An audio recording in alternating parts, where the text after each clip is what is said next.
on three. Out. 1, 2, 3. Out. Okay, let's go. We're gonna get a haircut.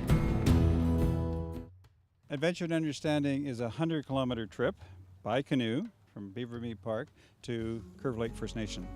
It will take 5 days, and they will camp along the way, and they will travel in Voyageur canoes.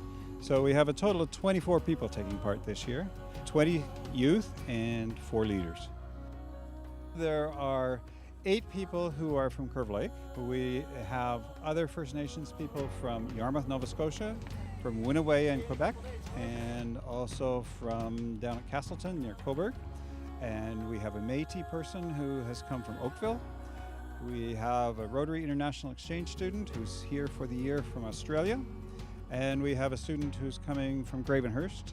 And then we have 8 students who have been recommended by the New Canadian Centre. 2 African students, 2 students from Syria, 2 students from Iraq, and 2 students from Asia.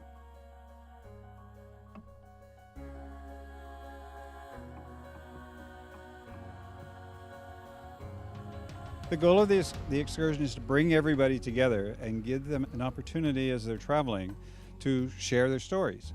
For the non-native people to learn about the First Nations people, and for the First Nations people to learn more about the visitors that are here. Your head, don't donk your head.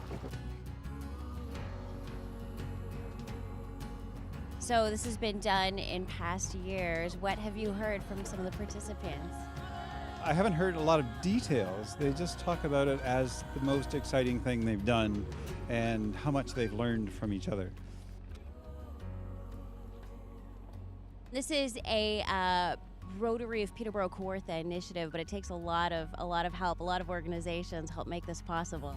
That's right. It's the Rotary Club of Peterborough-Kawartha's program, but we do it in cooperation with the Canoe Museum, with Camp Kawartha, and also with Curve Lake First Nation.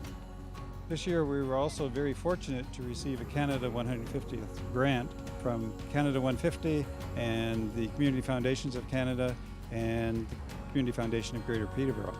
So we certainly appreciate the extra funding.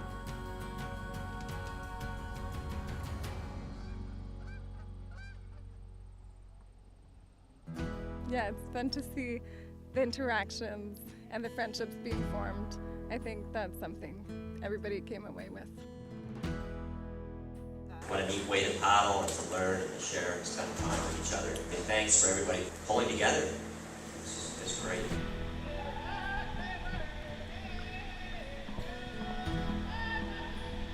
It was just so good to watch the animals dance for us, or that osprey that showed off his fish, and when we caught one of its feathers as it fell down to the water, straight to us, to all of us. I liked everything. It was perfect, I think. It was good. So it's just like differences and making connections. It's very interesting. So 5 feet deep, this is kind of perfect right here. Where the lily pads grow, that's what James Wheatongue told us. We just sowed some wild rice back here in Curve Lake, seeds that were provided to us from James Wheatongue, who has a wild rice business.